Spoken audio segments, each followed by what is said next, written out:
Welcome to Girl Dad Nation. In this bonus episode, I welcome back Kevin McCarty of the McCarty family to talk about enjoying spooky family fun.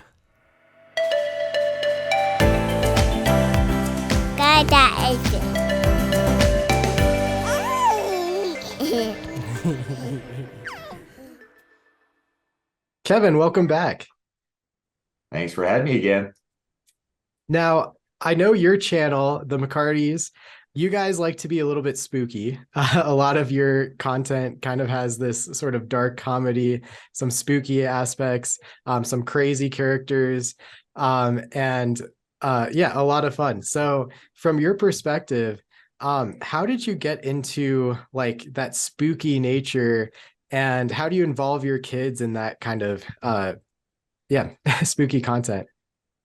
Yeah, I think like the root of how it became spooky is, well, my wife and I actually, that was one of our favorite movies to watch. Those types of movies with supernatural or horror. Oh, great. So it started from there. And then my content when it first started out wasn't like necessarily spooky. It was dark humor-ish. But as my daughter got older and older, I try to find a way to put a spin on that dark humor without having, because it's cute when your 3-year-old says your TikTok stink dad, but when your 7-year-old says something like that, you're kind of like, that girl's a brat, so I don't want to hear her. So I try to put a spin on it of how could we keep that dark side and still can keep our audience engaged. And for me, what worked was creating as many spooky themed videos as possible, because it doesn't just perform well in Halloween season, it performs well all year round. People just love spooky stuff. Yeah. And so like that's how it kind of started. And then like I've mentioned before, my mind really is insane. And one of the ways that I work through it is I'll go on Amazon or the Spirit Halloween store and I'll just Google or type in Halloween costumes. And I'll scroll, and as I scroll, like I can create an entire video based off of a picture that I see. So like that's one of the ways that I come up with these. It's not necessarily that I wake up and like, oh, I have this idea for, a crazy reindeer to run on my car. It was like I actually just filmed this one. I literally scrolled, saw the reindeer onesie costume. I was like, okay, what can I do with this? I like it. And that's how my mind works. I always, even though we're spooky and dark and like it's it's not rated R ever. Like it's family friendly. Family friendly. Yeah. So it's kind of trying to keep it in that zone too, so that everybody can enjoy it.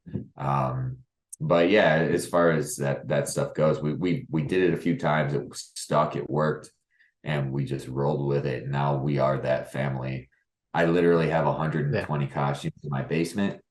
I have a Wow. wig wall over here and a mask wall. So I think that if I had to let somebody starting out wanting to make spooky comedy, it depends on how your mind works. But like for me, what works is actually not thinking of the idea first. It's seeing what I have to work with, and then I'm able to. Yeah, and I love how you kind of create characters too based on the costumes and and all of that. And then you have some recurring characters. Is there a character that you're most proud of? There is. It's Evil Grandma. Evil Granny came in about a couple months ago. I found a mask, and I think she's hanging. Is there? Yeah. Or I think she's hanging up here. So I found this mask. Oh, that's great. Yeah. Amazon, and I was like, okay, that's kind of creepy. So let's see how we can work Granny into like my ultimate scheme here of spookiness. And like a couple times Granny beat me up, a couple times like we did like a spin on Cinderella with that stuff. And our most recent one is making fun of how like when you go trick-or-treating and there's those homes that like give out toothpaste.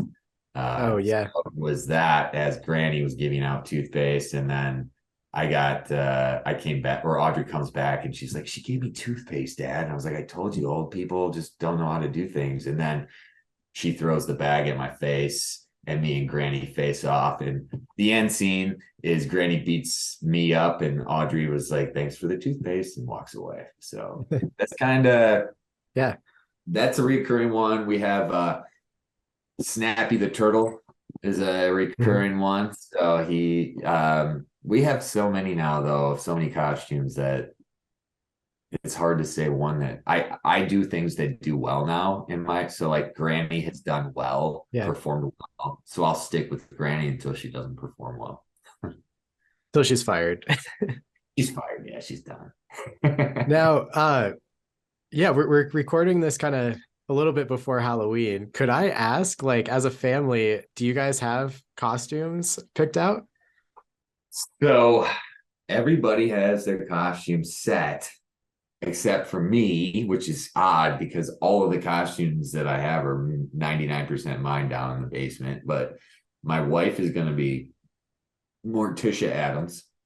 Uh, Audrey's going to be a werewolf, but a girl werewolf. So she's got like it's a whole thing. My wife made it all up, and it's a dress and some Oh, fur. that's amazing. And then my son is obsessed with Mickey Mouse, so he is Mhm. going as Mickey Mouse. And I don't know. I think I'm going to be man meat. So like Arby's sent me a pair of meat sweats, and Okay. it's literally a sweatsuit, like a joggers and a hoodie, all meat. And so I was just gonna Wow. be Morticia's man meat. Nice. That's great. Yeah, we really enjoy Halloween. Like our house is all decked out right now, and it's one of our. We have a huge Halloween party at our house every year, and it's just a really cool. We just really enjoy it. Are there any like kind of unique Halloween traditions that you guys have as a family? Unique, not. I mean, now that we're filming things, I think that the most unique one is the continued partnership with a local orchard around our house. Yeah, They're called Wired's Orchards, and they're in Michigan, and they're fantastic. Like not just like their haunted attractions, they have like a huge theme park haunted attraction where there's like 9 things to do. But like they have a country fair, and they have the cider and the donut. It's just a really cool place. And our tradition now is to actually go film with their monsters one day before Halloween so that we can get content for our page, and super fun. And then yeah, also promote the local businesses as well. that's great. Yeah, I love this kind of year. Like we're in autumn right now, so like we've been to the pumpkin patch, and then the zoo has like a trick or treat trail at the zoo, and my kids love dressing up, and so Yeah. they're really into like the princesses and stuff like that. But Okay. yeah. What are you going as? Yeah, yeah, I was kind of like this we had like our kids dress up as like little lions last year, and so I was like this like guy on safari, and I had kind of like a safari jacket and things. Um yeah, yeah, this year man, it's just been so crazy. I don't currently have something picked out, but yeah, I need to. Well, if you need a costume, I have a bunch in my basement. Okay, I'll send one to Oh you. yeah. Now we love that too. Like Halloween, like we probably we live close to a lot of we're in Michigan, so we live close to a lot of pumpkin patches, a lot of cider mills, and I mean we've probably already been to the cider mill and pumpkin patch about 5 times already. Like it's something that Nice. we do.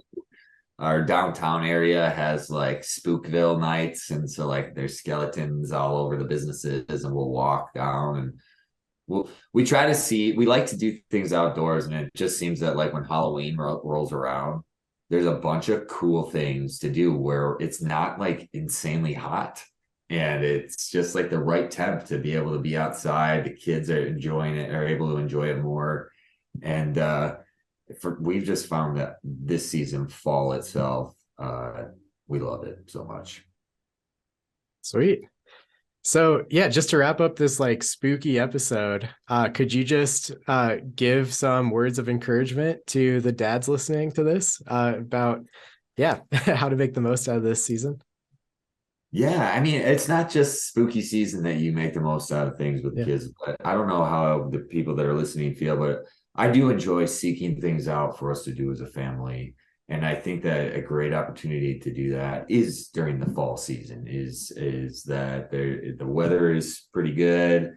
It's sweater weather, like you're not getting too hot, you're not getting too cold, and there seems to be a whole bunch of family things where you can all do things together, like pumpkin patches, cider meals, getting ready for trick or treating. Like that whole process of looking for that costume doesn't just have to be on mom or dad. It could be let's all sit down and see what we want to do, and pumpkin carving is another one. Like we love carving pumpkins. There's just so many fun things and ways to do it. One of the things that I do is I'll actually the county that I live in, I'll Google the events for that county. And we're usually able to find something online that the whole family can do, especially during fall. Kevin, thank you so much for this. And That's yeah, I wish you and your family the best. And for everyone listening, I hope that you find those ways, as Kevin mentioned, to do fun things with your kids, like not just in this season, but throughout the whole year. There's always something fun that you can get involved with, create those memories. And man, even though my oldest is 4, it goes by so fast. So yeah, I try to make the most of it. GirlDadnation. Ai phải giờ đây? Thank you to Kevin for sharing and being part of Girl Dad Nation. I encourage you to make the most out of each season. And if you have a fun family tradition to share, please leave a comment on social media or send me an email to girldadnationpodcast@gmail.com. And if you haven't done so yet, hit that follow button. It means a lot to me. Thank you for listening, and until next time, go be a dad.